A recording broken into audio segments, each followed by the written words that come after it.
के साह्रो गर्मी हो आज त यार हैट लास गर्मी छ यार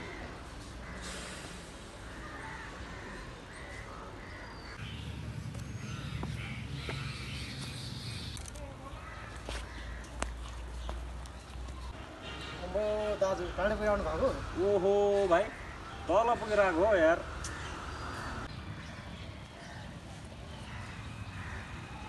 दाइ जोबन त ढल्के पो हो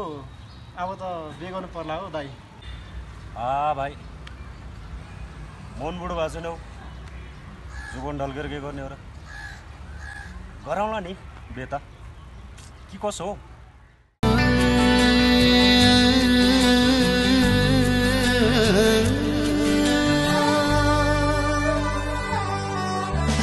हेर्दा